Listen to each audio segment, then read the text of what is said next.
Kaya ang fresh pa rin ng kutis mo dahil lagi kang kumakain ito na mga pampataas ng collagen. Welcome back sa aking channel, mga ka-organic living, ka-health tips. Ako'y magbabalik, no? So, bago ang lahat, pasensya na kayo kung ilang araw hindi ako nakapag-post ng video dahil nagkasakit ako, no, ng mga 3 days lang naman, hintrang kaso dahil siguro sa sobrang pagod na papupunta ng farm, nagdidilig ng halaman, nagpapakain ng mga alaga, manok at saka baboy, biik. Pagdating dito sa bahay, bago ako makapag-breakfast, kung ano-ano pa man dyan, is unahin ko muna sa pagdidilig ang aking mga halaman, aking mga tanom. So yan, wag na tayong pasensya na kayo, marami pa akong sinasabi. So paliwanag ko lang naman sa inyo kung bakit antala ang mga video na ilang araw na hindi ako nakapag-post. So ang topic natin for today, so bago pa lang yan, kung bago pa lang kayo sa akin channel, please subscribe and then pakipindot na rin ang notification bell para sa tuwing ako'y mag-upload, mano-notify kayo ng mga informative content. So guys, let's go.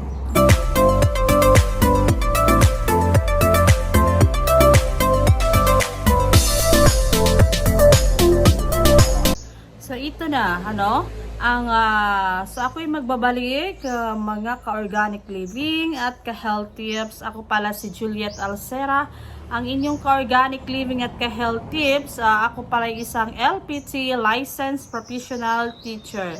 Ang pagbablog at paghahatid sa iyo ng magandang impormasyon tungkol sa ating kalusugan, evergreen content, kumbaga hindi siya mapapanis, no? Napakahalaga nito, ito ay kumbaga sinasaliksik natin upang meron akong mai-share at maihatid sa inyo ng magandang balita. Evergreen content, ang ibig sabihin ay hindi siya mapapanis, araw-araw o habang buhay ay pwede siyang gawin, no? Gawin ng guide ng isang tao o baka meron kayong makuhang magandang impormasyon dito. So today, ngayong araw na ito, ang topic natin for today is all about kaya ang fresh pa rin ng kutis mo dahil lagi kang kumakain nito na pampataas ng collagen. So guys, napakahalaga nito, no?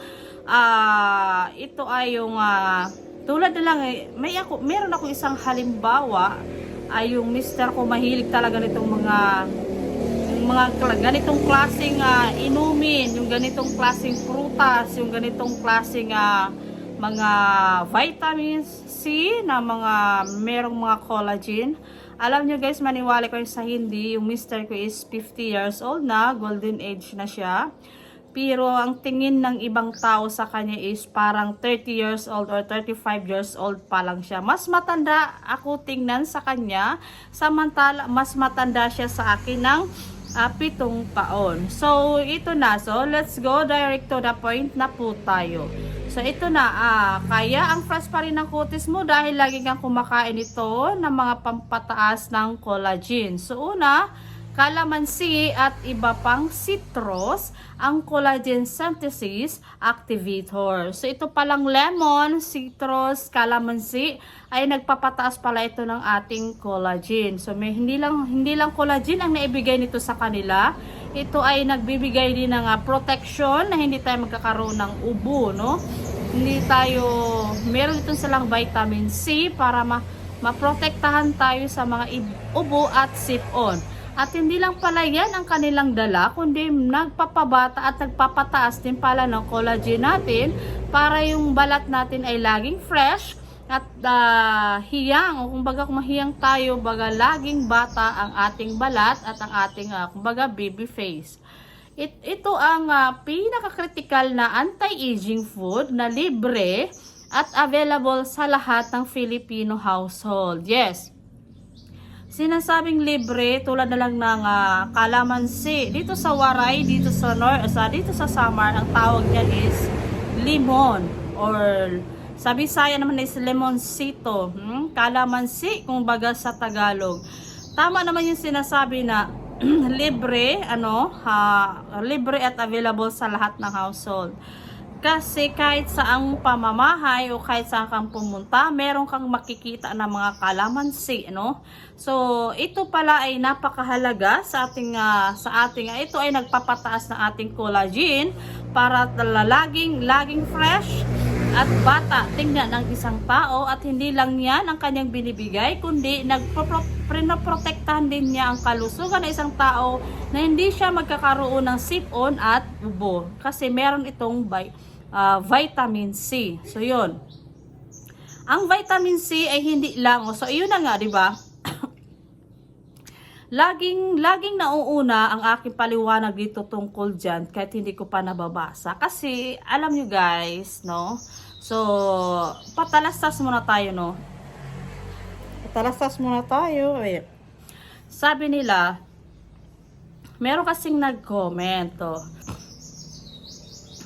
alam siguro nila na isa akong content creator sa isang YouTube. Sabi nila, paano ka naging isang doktor na isa kang guro? So alam nyo guys, hindi nyo ba alam na ang guro ay maraming kayang gawin? Maraming, kumbaga, kung may talent ka naman sa pagbibigay ng magandang informasyon sa iba para sa kanilang kalusugan, o kaya lalo na sa mga taong na walang pera na pampagamot, o walang pera na nagpapabeauty, nagpapaganda, nagpapaano ng kanilang kalusugan. So ito yung way para meron silang guide, no?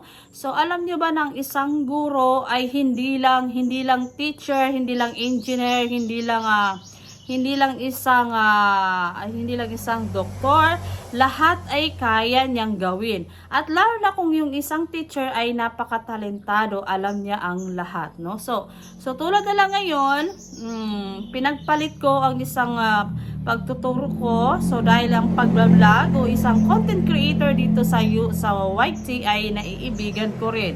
Kumbaga, masaya rin ako dito. So dito na guys, no, ang vitamin C ay hindi lang immune booster.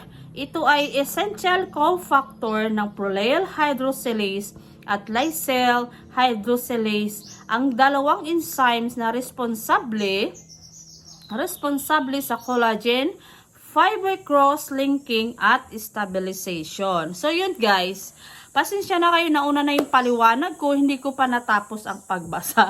Kasi yun naman sa unang sentence pa, sa unang paragraph pa lang ng binasa ko, alam ko na ang kung ano ang ibig sabihin nun. So, yun ang isang talent ng isang guro. Kapag talaga talkative, ang isang teacher ay talkative at maraming nalalaman, talagang maraming maibibigay na o mai-share sa inyo na kaalaman, no?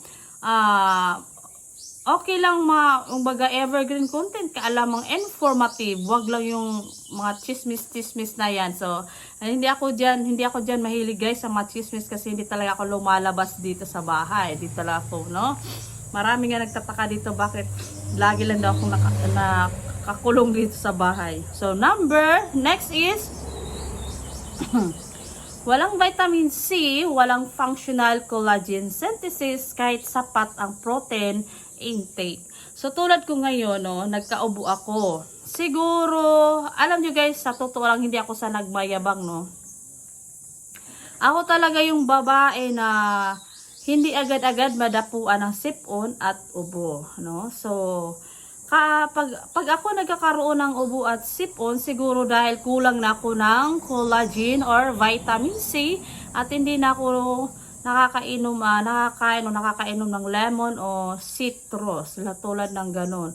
So pag ako naman nagkaroon ng ubo at sipon, hindi yung pangmatagalan, no? Meron, 'di ba, merong iba na pag inuubo, inaabutan ng isang buwan. Ako isang linggo lang, no, ganun.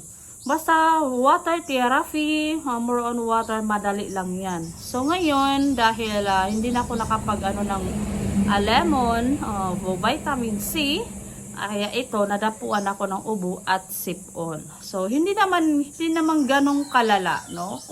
Kumbaga, mild lang. So, ganyan. Ang collagen precursors ay nafi-form pero hindi nag-mature sa proper na triple helix structure ng walang vitamin C, no?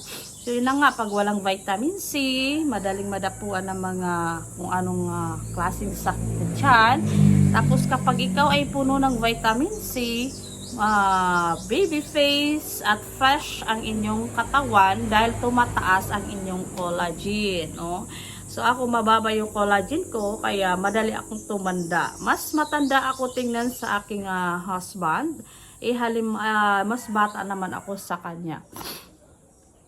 So, ang vitamin C ng kalamansi ay mas bioavailable kaysa ascorbic acid supplements. Yes. Pasensya na kayo ha. Ano kasi yung problema ng ano ko. Yung yung vitamin C kasi, yung lemon, kahit saan ka pumunta, then kahit yan sa kapit, di ba, kahit dito sa amin, meron kami niyang kalamansi o lemon, mga malalaki yung mga grafted lang siya. Marami yan. Pag uuwi ng mister ko, yan talaga laging lalo na yung kinukuha niya, lalo na pag may mga salabat kami dito, luya. Yan, hinahalo niya sa luya. Tapos kinakain niya, yung pala yun ang purpose nun, no? So yun, mas mas available kasi ang lemon kasi kahit saang lugar o kahit saang sulok makikita mo yung lemon na yan. Pero yung ascorbic acid supplement, pag wala kang ganon, hindi mo yan mabibili. Hindi mo yan mabibili sa pag wala kang pera. Tapos pupunta ka pa sa bayan, mamasahi ka pa, tapos bibili ka pa ng ganun. So mas mainam, organic pa, no? So kaya nga organic living. So organic living about health tips. Organic na lang gawin natin yung bunga ng kalamansi or lemon, no? Healthy pa at saka organic. So yun, kasabay ng hesperidin at bioflavonoids na nagpapataas ng collagen stability at nagpapabawas ng collagen degradation. Ayan. So yun, mas maganda, mas mainam na meron kayong mga ganong prutas, no? So, ganito na lang ang gawin nyo guys, no? Gawin nyo na lang 3 to 4 kalamansi sa tubig, no? Gawin nyo na lang 3 o 4 na piraso na kalamansi sa tubig tuwing umaga bago ang almusal. So yan guys, dati talaga ginagawa ko yan, yung hindi pa nagingilo yung ngipin ko. Ngayon kasi, ini-stop ko na kasi pag kumakain ako ng kalamansi, sumasakit ang ngipin ko. Dati ginagawa ko yan kasi yun din ay nagpapaboost din yun ng ating collagen at saka nagpapapayat, nagpapatunaw ng ating taba at pinapataas nito ang ating collagen. So, yun. Ang gawin nyo sa isang basong tubig, 3 to 4 na kalamansi, pigain nyo dun sa isang baso at inumin nyo sa umaga bago pa kayo mag-agahan. At kalamansi bilang sausawan sa lahat ng kain para sa continuous na vitamin C delivery. So kung meron naman kayong mga pagkain na gusto nyo magkaroon ng sausawan, kalamansi na lang, no? Kasi may vitamin C, masustansya pa, organic pa. So yun. Kailan nyo ba dapat kung gawin? Umaga para sa maximum na empty stomach absorption. So yung 3 to 4 kalamansi na pinipigan nyo sa isang basong tubig, every morning nyo niyang gawin bago pa mag-almusal para pina-flush niya talaga yung mga dun sa sa mga toxic sa ating katawan. At kasabay ng collagen rich na foods para sa energistic na collagen synthesis support. Ayan. Sinong pinaka makikinabang, no? Sino nga ba ang nakikinabang dito? Mga 25 pataas na ang collagen production ay nagsisimula bumaba ng 1 to 1.5% per year. Pasensya na kayo ha. Next tips. Tips number 2, sabaw ng buto-buto, no? Sabaw ng buto-buto, papataas ng collagen. Ang pinaka-concentrated na collagen source, no? Ito ang pinaka-traditional at pinaka-effective na collagen food sa Pilipinas. Ayan. Yung mga matatanda na mga tao, yung father hindi ko mahilig niyan sa mga buto-buto, no? Yung mister ko mahilig din yan, ano? Kaya hindi sila tumatanda kasi ang taas ng collagen nila, kasi mahilig sa kumain ng may mataas na collagen. Ang matagal na nilutong buto-buto ng baka o manok ay nagre-release ng type 1 and 2 and 3 collagen peptides sa sabaw. Ang pinaka-concentrated at pinaka-easily absorbed na dietary collagen source available. Ayan, organic pa, kung kailangan nyo ng collagen. Diba yung iba, para tumaas yung collagen nila, may binibili silang capsule, may binibili silang juice sa online, na hindi naman yan na healthy kasi may mga halong ano na yan. So, ito na lang gawin nyo, organic pa, masustansya pa, wala pa siyang halong chemical. Bumili lang kayo ng buto-buto ng baka, buto-buto ng manok, ng manok. Ilaga nyo na ng ilaga, palambutin nyo. Tapos yung alam nyo yung sa gitna ng buto, meron dong parang malambot. Yun, collagen pala yun, no? Meron lang, nagre-release daw, yung buto-buto ng manok at baka ay nagre-release daw ng type 1, type 2 at type 3 collagen. So, yun. So, ang proof ng collagen, ayan, pasensya na kayo. Ang proof ng collagen content, ang sabaw na nagiging jelly o gel kapag pinalamig sa ref ay purong natunaw na collagen. Ayun. Hindi ba pag lumamig na siya, parang may lumulutang sa sabaw na parang hindi yun iba yung sebo, iba yung taba o iba rin yung gel na lumulutang na buo pa lang siya. Yun, collagen pala yun, no? Collagen pala yun. So, mas malago ang gel, mas maraming collagen. So, kung mas marami ang makain nyo ng mga ganong, yung parang gel sa buto-buto, mas dumarami ang inyong collagen. Mas fresh at bumabata ang inyong skin. Ang collagen peptides ng bone broth ay more bioavailable kaysa maraming commercial collagen supplements. Totoo yan, diba? Yun ang sinabi ko kanina. Organic pa siya. So, merong mga tao talaga na bumibili sa online, merong mga tao talaga na bumibili sa pharmacy, collagen, hindi na yun healthy kasi may mga halong mga ano na yan, kung ano-ano.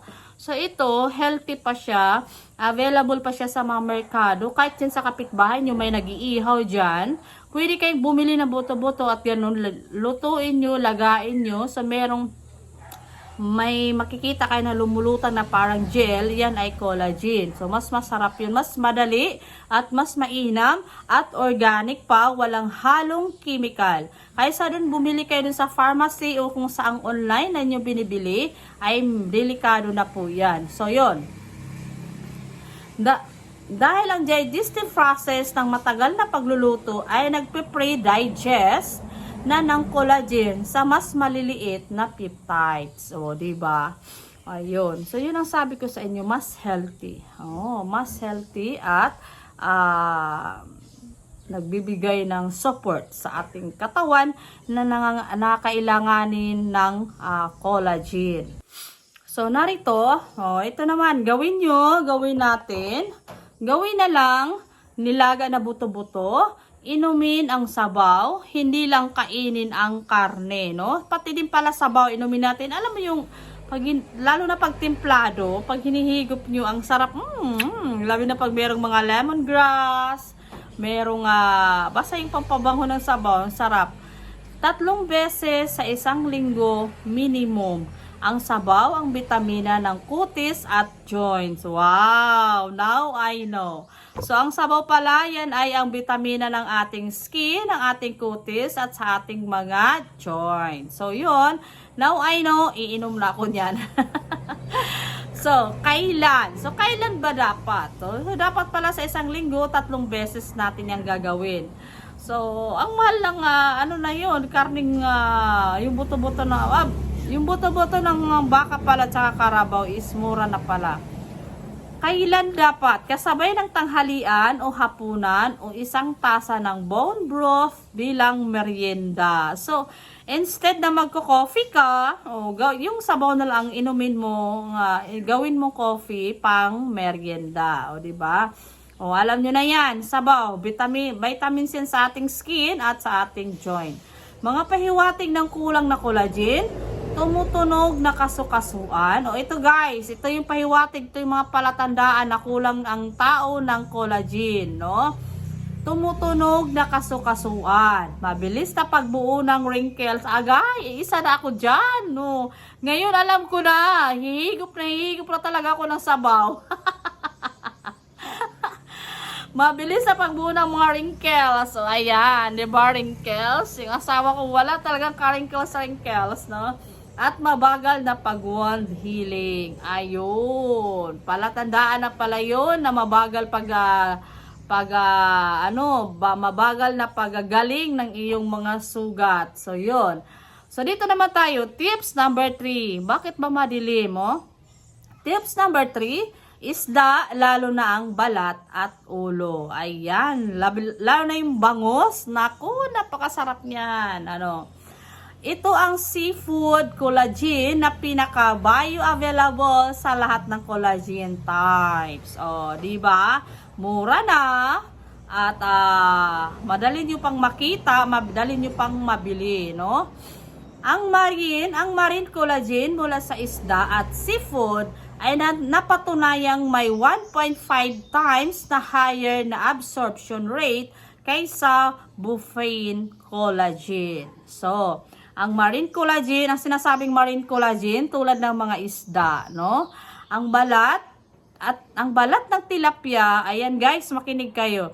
Ang balat ng tilapia, bangos at salmon ay particularly ng high sa type 1 collagen. So, ayan. Pag kumakain talaga ako ng bangos, alam niyo yung ulo, yung dito banda sa ulo, tapos yung balat dito. Ayan, favorite ko yan, no? Ang dominant na collagen type ng kutis, no? Ang balat ng tilapia, balat ng isdang bangus, dito banda sa ulo at dito. Ayun pala yung dominant na collagen na type ng ating mga kutis. At ang ulo ng isda ay naglalamay ng glycine rich. Wow! Ang ulo ng isda ay naglalaman ng glycine-rich na collagen peptides mula sa connective tissue ng ulo. Yung dito banda, masarap. Pag hiwain mo yung ulo ng bangus o isda, dito banda, meron siya dong parang gel talaga. Yun, collagen pala yun. So, yun. Simula ngayon, pasensya na kayo. Simula ngayon, ako na maglilinis ng isda at akin ang ulo. Ayan, kasi inaabangan ko yung balat ng isda at saka yung dito banda sa ulo. Ayan. So, ang omega-3 ng isda ay nagpapabawas ng collagen degradation na enzyme. Nagpoprotekta ng existing na collagen structures. So, ayan. So, ngayon, alam nyo na, ha? Kumain kayo ng isda, tilapia at saka bangus.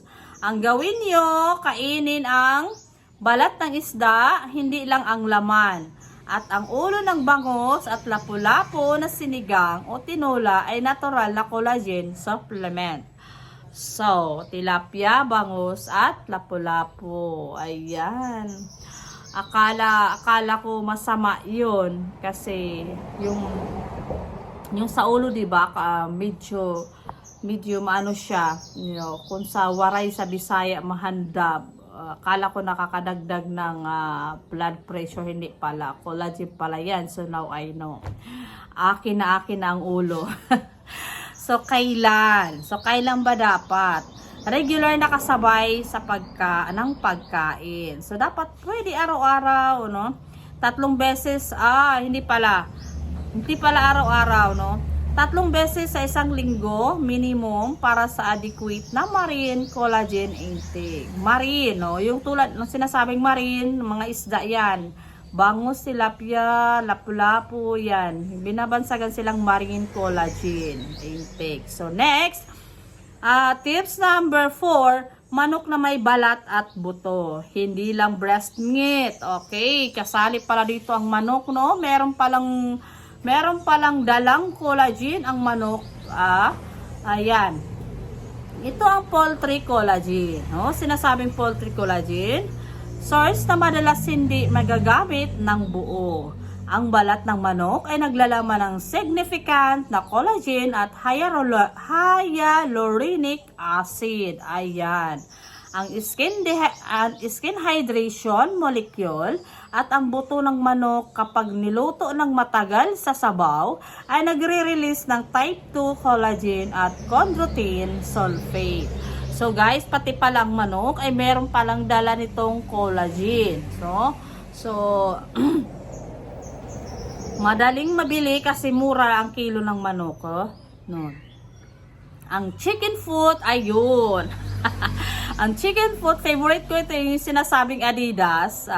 Ang chicken foot, ang Adidas ay isa sa mga pinaka-collagen dense na food source sa Filipino cuisine. Naglalaman ng approximately 4 times na more collagen kaysa regular na chicken meat. Alam nyo ba nung pinagbuntis ko itong bunso kong anak, ayan, ito lagi yung order ko sa aming suki, no? Tigda 2 kilo talagang binibili ko nito kasi favorite ko. Kumbaga siguro ito yung nilihi ko sa kanya. Ito yung nilihi ko sa kanya. Bawat kain, 1 kilo. 3 lang kami na kumakain niya ng aking anak. Kulang pa sa amin 1 kilo kasi ako talaga gusto ko lang, yung asay lang, walang kanin, kain lang talaga. So yun pala yun, kasi pinagli ko na yung bunso ko sa chicken foot or Adidas. So ganito ang gawin nyo, tinola at nilaga na may balat na buto ng manok. Ayan, pwede pala yung tulain yung Adidas na yan. So at ang sabaw ng manok ay hindi dapat itapon. Collagen rich ito. Ayan. Kadalasan kasi sa ibang tao, kapag nilaga nila yan, kapag meron ng sabaw, tapos may lumulutang na parang mantika o sabi nila taba-taba, hindi pala yung taba, collagen pala yun. Hindi dapat yun itapon, kundi dapat higupin o inumin natin kasi dagdag collagen yun sa ating katawan. Now I know. Ang Adidas soap ay legitimate na collagen supplement. Ayun. Simula ngayon, lagi na akong bumibili ng Adidas. Magagawin ko, lalagain ko, gawin kong tinula, lagyan ko ng maraming sabaw para panay higop. Kailan ba dapat?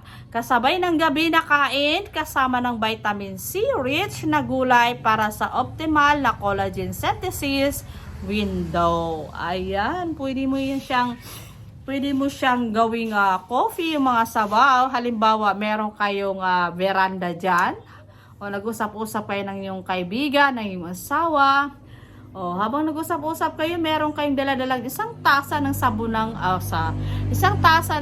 ng nilagang Adidas. So yun yung collagen synthesis window. So yun, pasensya na kayo Pang-5, itlog. Ang proline at glycine source. So, guys, meron palang collagen itong itlog. Ito ang complete na collagen precursor amino acid source. Ang collagen ay naglalaman ng unusually high na concentration ng 3 amino acids, glycines, proline at hydroxyproline, no? Ang itlog ay particularly rich sa proline at glycines. ang dalawang pangunahing building blocks ng collagen triple helix structure. So ayan, yung tatlo kong anak mahilig kumain ng hard-boiled egg. Yung isa kong anak, ang kinakain niya lang yung white, yung puti. Yung yellow ayaw niya talaga, di ko talaga mapilit. Ang egg white membrane, ang transparent na layer sa pagitan ng shell at egg white ay napatunayang naglalaman ng significant na type 1 collagen, hyaluronic acid at chondroitin sulfate. Commercially na ginagamit sa skincare product. Yes, yung hyaluronic kadalasan sa mga skincare product, yun yung ano nila, yun yung ingredients nila, no? So, ang gawin nyo, ang gawin nyo, 2 itlog araw-araw. Kasama ang pula, nilaga o poach para sa maximum na amino acid preservation. Hindi prenato o recycled sa mantika. Nilaga lang talaga o steam or hard boiled. No, kaya pala mga anak ko mahilig maglaga. Yung kaya naman pala. So, kailan ba dapat? Almusal para sa morning na amino acids. Loading para sa daytime na collagen synthesis activity. So, yun guys. So, kahit alin doon sa 7 ano na yon, sa 7 tips na yon, o 7 na ba yun? O 5 lang pala. Sa 5 na yon, pili lang kayo kung saan yung mas madali at mura sa inyo. Dahil lahat naman yun mula sa una at saka sa panglima, lahat yun ay merong mga collagen. So, para sa akin, madali lang itlog, no? Itlog, madali, madali lang, marami kami niyan. Kaya pala araw-araw yung mga anak ko naglalaga niyan, no? Kasi yun ang hilig nila. So, yun lang guys. Doon nagtatapos ang ating topic para sa video ito na kaya first palagi ang kutis mo dahil lagi kang kumakain ng mga matataas na collagen. So sana may natutunan kayo sa video ito and then nag-enjoy kayo sa panonood. And kung bago ka pa lang sa akin channel, paki-subscribe and pa-comment and pa-share dahil sigurado ako meron kayong matutunan dito sa akin channel kasi informative and evergreen content ito. So yun lang guys, hanggang dito na lang. Salamat sa inyong suporta at sa inyong panonood. Bye bye!